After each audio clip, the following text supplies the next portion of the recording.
बदलती लाइफस्टाइल और भाग-दौड़ भरी दिनचर्या के बीच एक नई समस्या समाज में अपनी पकड़ मजबूत करती जा रही है। ये है इनफर्टिलिटी, यानी संतान के न होने की समस्या। ये प्रजनन प्रणाली की ऐसी बीमारी है जिसके कारण किसी महिला के गर्भधारण में विकृति आ जाती है। हार्मोन्स के असंतुलन के अलावा आखिर किन कारणों से होती है संतानहीनता की समस्या? देखिए एक ज्ञानवर्धक रिपोर्ट।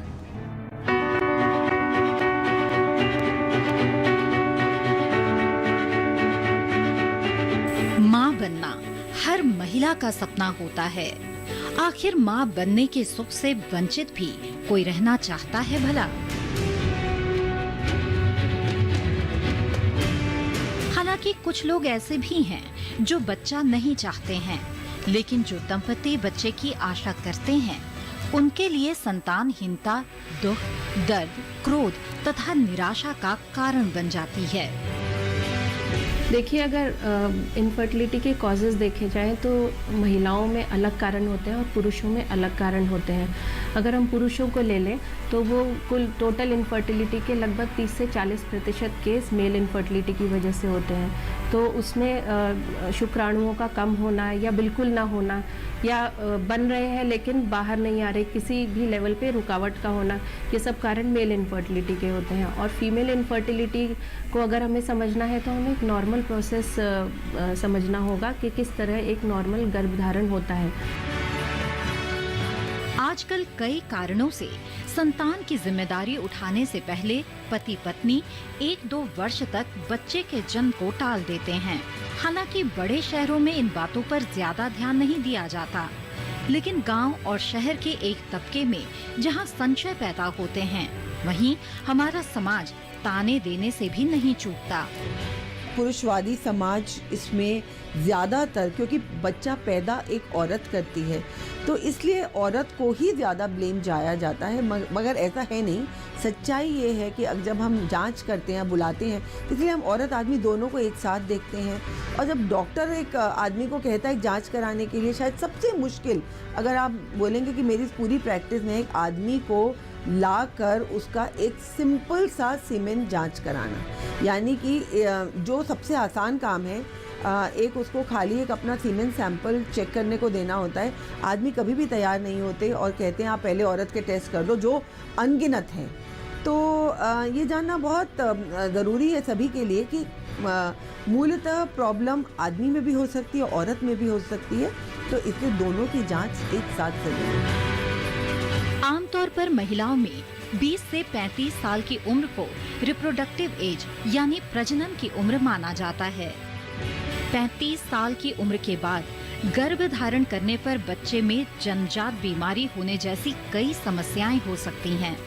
सबसे पहले तो हमें महिला की उम्र पे ध्यान देना चाहिए। जैसे आजकल लेट मैरिजेस का प्रचलन बढ़ गया है, लोग बहुत कैरियर कॉन्शियस हो गए हैं, तो 1 साल से पहले हम उन महिलाओं का इन्वेस्टिगेशन शुरू कर देते हैं जो ऑलरेडी जिनकी उम्र 35 साल से ऊपर हो, या जिनमें कोई हिस्ट्री हो, कोई सर्जरी की, अंडाशय की किसी सर्जरी की या यूट्रस की किसी सर्जरी की, जिसमें हमें लगता है कि हमें पहले इन्वेस्टिगेशन शुरू कर देना चाहिए। अगर यदि उम्र उनकी कम है और 1 साल से पहले वो हमारे पास आते हैं, तो हमें एक कॉन्सेप्ट होता है फर्टाइल पीरियड का। फर्टाइल पीरियड वो टाइम होता है माहवारी के दौरान, महीने के दौरान, जिस समय यदि स्त्री और पुरुष संबंध बनाए तो प्रेगनेंसी होने के चांसेस होते हैं। तो ये कॉन्सेप्ट हम उन्हें पहली विजिट में बताते हैं जिनकी उम्र कम होती है, जो 1 साल से पहले हमारे पास आ जाते हैं इवैल्यूएशन के लिए। लेकिन 1 साल के उपरांत भी यदि पुरुष और स्त्री साथ में रह रहे हैं और गर्भधारण नहीं होता है, तो हमें उसमें इन्वेस्टिगेशन कराना पड़ता है। फिर एज फैक्टर एक बहुत बड़ा रीज़न है। कायदे से 20 इयर्स से 30 इयर्स के बीच में बच्चा कर लेना चाहिए। उस टाइम अंडे जो हैं काफ़ी मात्रा में होते हैं और एक न एक मतलब अंडे बनते रहते हैं। एक ओवरी एक बार में ओवुलेट करती है, दूसरी ओवरी दूसरे बार में ओवुलेट करती है नेक्स्ट साइकिल में। तो इस तरह से उसको गर्भधारण कर लेना चाहिए।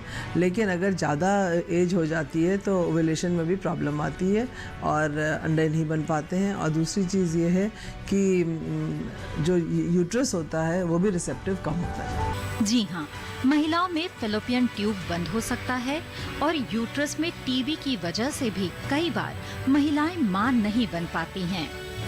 ये अवस्था भी दो तरह की होती है, प्राइमरी इनफर्टिलिटी और सेकेंडरी इनफर्टिलिटी। प्राइमरी इनफर्टिलिटी वो महिलाएं होती हैं जो कभी भी एक बार भी जिन्होंने कभी कंसीव नहीं किया है, और सेकेंडरी इनफर्टिलिटी उन महिलाओं को कहते हैं जिनको प्रेगनेंसी हुई है, चाहे वो अबॉर्शन हो गया हो या प्रीमेच्योर डिलीवरी हो गई हो। तो दो प्रकार की संतानहीनता डिफाइंड है। एक सामान्य धारणा है कि बांझपन महिलाओं की समस्या है, लेकिन बांझपन के हर 3 केस में से एक का कारण पुरुष होता है।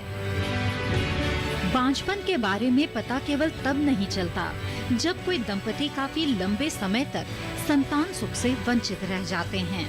अगर आप गर्भधारण नहीं कर पा रही हैं, तो आप अकेली नहीं हैं। आज हर 7 में से एक दंपति के साथ ये समस्या है। गौरतलब है कि आम आबादी का 10% हिस्सा किसी न किसी तरह से बांझपन का शिकार है।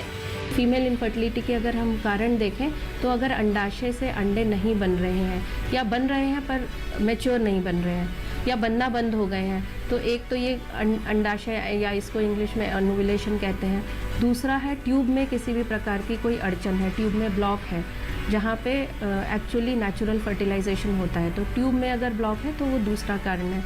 तीसरा बच्चेदानी की जो एंडोमेट्रियम या अंदरूनी परत जिसको एंडोमेट्रियम बोलते हैं, उसमें कोई खराबी है, कोई संक्रमण है, इन्फेक्शन है। जैसे टीबी हमारे देश में बहुत कॉमन इन्फेक्शन होता है, उसमें भी प्रेगनेंसी हो जाती है बट इम्प्लांटेशन नहीं होता, तो एंडोमेट्रियम एक अलग कारण हो गया। इसके अलावा एंडोमेट्रियोसिस नाम की एक कंडीशन होती है जिसमें जो अंदरूनी सतह है यूट्रस की वो अपनी नॉर्मल जगह पे ना हो के बच्चेदानी से बाहर कहीं पे भी हो, तो उससे बार बार उसमें जब महीने के साथ साथ सूजन आती जाती है और उसमें फिर गर्भ धारण करने में दिक्कत आती है। तो ये सब कारण महिलाओं के इनफर्टिलिटी के होते हैं।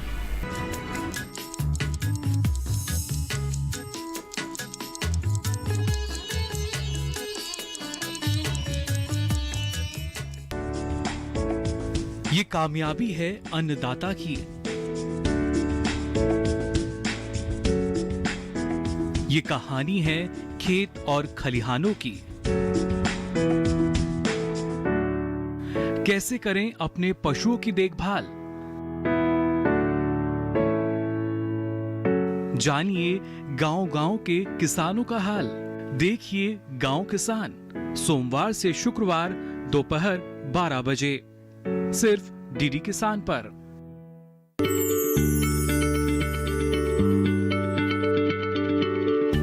क्या आप किसी बीमारी से परेशान हैं? चाहते हैं डॉक्टर की सलाह? तो हम हैं आपके साथ, बताएंगे आपको जीने की राह। समस्याएं आपकी, समाधान देश के मशहूर विशेषज्ञों के। घर बैठे बात करें देश के जाने माने डॉक्टरों से।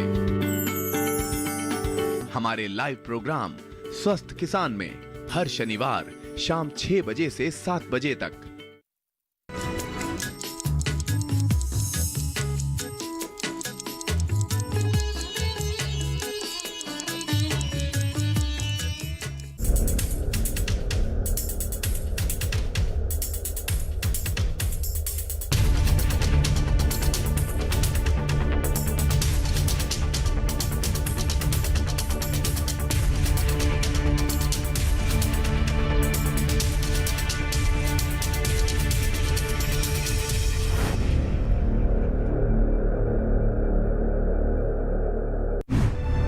संतानहीनता महिला और पुरुष दोनों में हो सकती है। आमतौर पर 30% मामलों में महिला में कमी, 30% मामलों में पुरुष में कमी और 40% मामलों में दोनों में कमी बच्चा न होने की वजह बनती है। हालांकि मेडिकल साइंस ने भी उपचार के नए तरीके खोज लिए हैं और उसमें बड़े पैमाने पर कामयाबी भी मिल रही है। IVF, ICSI जैसी तकनीक इसी उपचार का हिस्सा है। ये जो है सब असिस्टेड रिप्रोडक्टिव टेक्निक्स हैं। एक IUI होती है पहला चीज़, फिर एक IVF है और एक ICSI है, ICSI वाला ICSI। तो IUI में ये होता है कि अंडा जो है दवा दे करके बनाया जाता है। बहुत दफ़ा वो अंडा रप्चर करके ओवुलेट नहीं करता है ओवरी में, तो उसको दवा दे करके, उसको इंजेक्शन दे करके अंडे को ओवरी को रप्चर करा के अंडा रिलीज़ करते हैं। जब अंडा रिलीज़ हो जाता है तो हस्बैंड के सीमन को ले करके और उसको प्रिपेयर करके और उसका कॉन्सेंट्रेट बना करके और उसको जो है उसके गर्भाशय में डाला जाता है ओवुलेशन के बाद ही। तो उसमें चांसेस ऑफ कंसेप्शन 60% में कंसीव कर जाते हैं। जो थोड़े रह जाते हैं जिनमें कंसेप्शन नहीं हो पा रहा है उसके बाद भी, तो उनको IVF कराते हैं। IVF में ये है कि अंडा जो है जब ऐसे ही दवा दे करके अंडा बनाते हैं, फिर रप्चर करवाते हैं, फिर जो अंडा बन जाता है उसको अल्ट्रासाउंड गाइडेड उसको निकाला जाता है, रिट्रीव किया जाता है। उस अंडे को और स्पर्म जो हमने बताया कि प्रिपेयर कर लेते हैं, वो प्रिपेयर्ड स्पर्म को उसके साथ एक पेट्री डिश में, जिसको हम कहते हैं टेस्ट ट्यूब बेबी, वो किया जाता है। IVF उसमें किया जाता है। और जब वो एम्ब्रियो की जब बन जाता है, एम्ब्रियो में कंसीव कर जाता है, एम्ब्रियो बन जाता है, तो उसको जो है 6 स्टेज या 8 सेल स्टेज जो हो जाता है, उसके बाद उसको जो है अंदर वापस यूट्रस में इम्प्लांट किया जाता है। पुरुष अपने कामकाज के चक्कर में इतने तनाव में रहते हैं कि वो खाना पीना सब भूल जाते हैं। लाइफस्टाइल, स्ट्रेस और रेडिएशन की वजह से भी समस्याएं हो जाती है। डॉक्टर द्वारा बताई जांचों से दिक्कत स्त्री में है या फिर पुरुष में, इसका पता चल पाता है। नियमित एक्सरसाइज करने से न केवल आपका स्वास्थ्य बेहतर होता है, बल्कि आपकी प्रजनन क्षमता पर भी इसका सीधा प्रभाव पड़ता है। क्योंकि एक्सरसाइज करने से रक्त संचार सुधरता है, तनाव कम होता है और शरीर के सभी तंत्र बेहतर तरीके से काम करते हैं। लेकिन एक बात का ध्यान रखें कि बहुत ज्यादा एक्सरसाइज भी न करें, क्योंकि इससे प्रजनन क्षमता नकारात्मक रूप से प्रभावित हो सकती है। जो लोग पूरी नींद नहीं लेते, उनका दाम्पत्य जीवन बुरी तरह प्रभावित होता है। नींद की कमी से शरीर की लय गड़बड़ा जाती है। शरीर में तनाव बढ़ने से हार्मोन का संतुलन बिगड़ जाता है। हार्मोन्स हैं जैसे थायराइड, प्रोलैक्टिन, इनका ज़्यादा या कम हो जाने से ओव्यूलेशन पे असर पड़ता है, मतलब अंडे नहीं बनते समय से। दूसरी एक बड़ी ही कॉमन बीमारी आजकल बड़ी कॉमन हो गई है, पॉलिसिस्टिक ओवेरियन डिजीज़।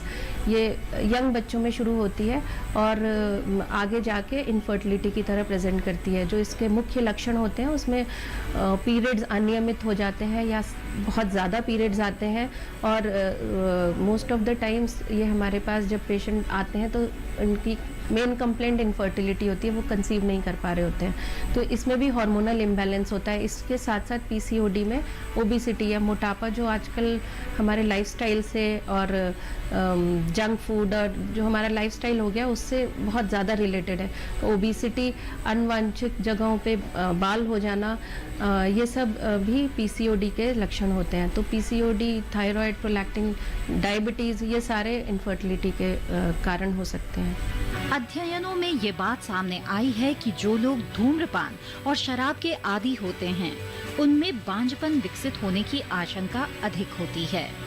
इसके अलावा शराब के सेवन से महिलाओं में फीटल अल्कोहल सिंड्रोम बीमारी हो जाती है, जिसकी वजह से महिलाओं के गर्भाशय में अंडे बनने बंद हो जाते हैं। साथ ही डायबिटीज, अधिक मोटापा, थायराइड, ल्यूकोरिया आदि बीमारियां होने पर भी महिलाओं को प्रेगनेंसी में दिक्कत आ सकती है। Diabetes, hypertension, hormonal disorders, thyroid की बीमारियां, प्रोलैक्टिन, ये सारी हिस्ट्री डिटेल में ली जाती है और पेशेंट और हस्बैंड एंड वाइफ हम दोनों को इवैल्यूएट करते हैं। एग्जामिनेशन के बाद कुछ साधारण टेस्ट कराए जाते हैं। जैसे मैंने आपको सामान्य प्रक्रिया बताई गर्भधारण करने की, तो उसमें हर स्टेप को हमें टेस्ट करना होता है। उसमें मेनली 3 स्टेप हैं जिसे हमें टेस्ट करना होता है। पहला है शरीर में अंडे बन रहे हैं कि नहीं, ओव्यूलेशन का टेस्ट। जो महिला है उसके शरीर में नॉर्मल टाइम पे नॉर्मल oocyte का प्रोडक्शन हो रहा है कि नहीं, ये बहुत इंपॉर्टेंट है। इसमें कुछ हम अल्ट्रासाउंड, कुछ ब्लड टेस्ट कराए जाते हैं जिससे हमें इस बारे में जानकारी मिल जाती है। दूसरा टेस्ट होता है जो ट्यूब्स जहाँ पे एक्चुअली फर्टिलाइजेशन होता है वो ट्यूब्स खुली होनी चाहिए। तो उन ट्यूब्स की पेटेंसी चेक करने के लिए दूसरा टेस्ट होता है जिसको हम हिस्टोसैल्पिंगोग्राफी कहते हैं। ये महीने के 5वें या 5वें से 9वें दिन के बीच में एक डाई डाल के और पेट का एक्सरे लेके हमें पता चल जाता है कि ट्यूब बंद है या खुली है। और तीसरा बहुत इम्पॉर्टेंट टेस्ट है मेल पार्टनर का इवैल्यूएशन, जो एक सिंपल से सीमन एनालिसिस से पता चल जाता है। इसके अलावा देर से शादी, ज्यादा स्मोकिंग या ड्रिंक करना, बेहद तनाव में रहना और लाइफस्टाइल से जुड़ी वजहें भी होती है।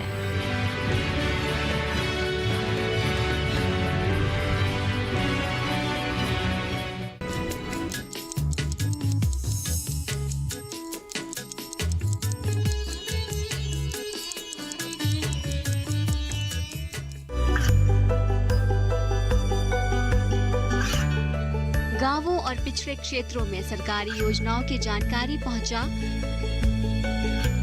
देश में कौशल और क्षमता विकास कर ग्रामीणों को सामाजिक बदलाव और विकास से जोड़ने की दूरदर्शन किसान की पहल चौपाल चर्चा देखें सोमवार से शुक्रवार सुबह 9 बजे। बीमारियों से कैसे बचेगी फसल, मवेशियों की मुश्किलों का क्या है हल, कहां से लाएं बीज, कितनी लगेगी खाद,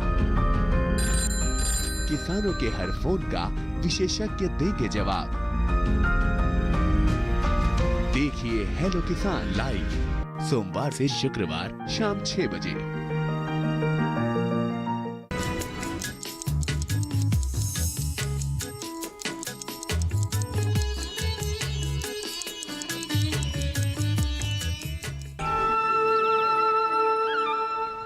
योग साधना ऋषियों द्वारा दिया गया हमें अनूठा वरदान है। योग एक ऐसी प्रक्रिया है जो मानव मात्र के लिए एक तरह से अमृत का काम करती है। जब तक ये शरीर है, जब तक ये जीवन है, योग के माध्यम से हम इसको स्वस्थ रख सकते हैं, निरोगी रख सकते हैं और फिट रह सकते हैं, ऊर्जा से भरे रह सकते हैं। अंतिम समय तक योग का अभ्यास हमें बल देता है, मजबूती देता है और स्वास्थ्य देता है। जी हाँ, आज हम बात कर रहे हैं कि यदि किसान भाई आप खेतों में काम कर रहे हैं, तो वहाँ खेतों में काम कर रहे हैं, बैठे हैं, बुवाई कर रहे हैं, तो वहाँ ऐसा क्या करें कि जिससे अपने शरीर को ऊर्जा से भरें। तो पहला आसन है ताड़ आसन। हाथों की उंगलियों को ऐसे फंसाएं, हथेलियों को पलटें, सांस भरें और हाथों को उठाएं ऊपर की तरफ। हाथों को पूरा उठाकर खींचें ऊपर की तरफ और फिर धीरे से अपनी एड़ियों को भी उठा दें।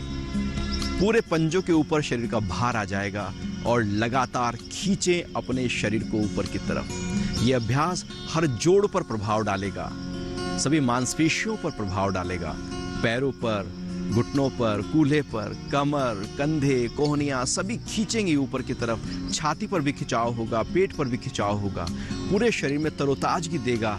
यह है आसन। तो दिन में कभी भी आप ताड़ासन करके अपने शरीर को ऊर्जा से भर सकते हैं। जितना हो सके, जितना ज्यादा देर रोक सके, उतना ज्यादा फायदा मिलेगा। सांस लेते और निकालते रहो इस अभ्यास में।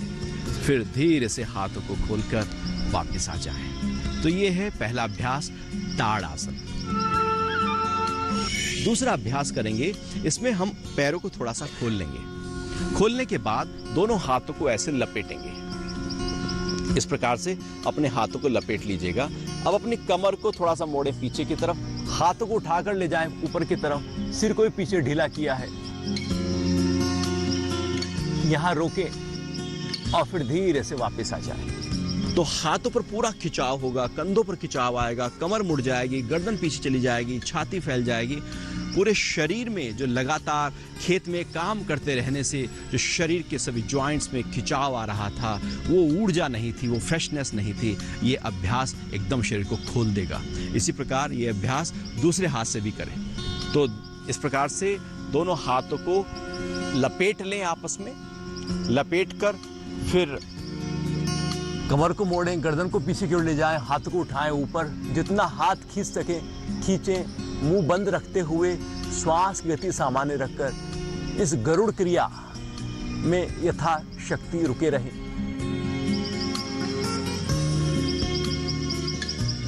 फिर धीरे से वापस। ये अभ्यास मान लो बहुत लंबे समय तक आप सफर कर रहे हैं, यात्रा कर रहे हैं, लगातार बैठे थे, उसी समय खड़े होकर आप इस अभ्यास को करेंगे तो आप पाएंगे एकदम तरोताजगी आ जाएगी।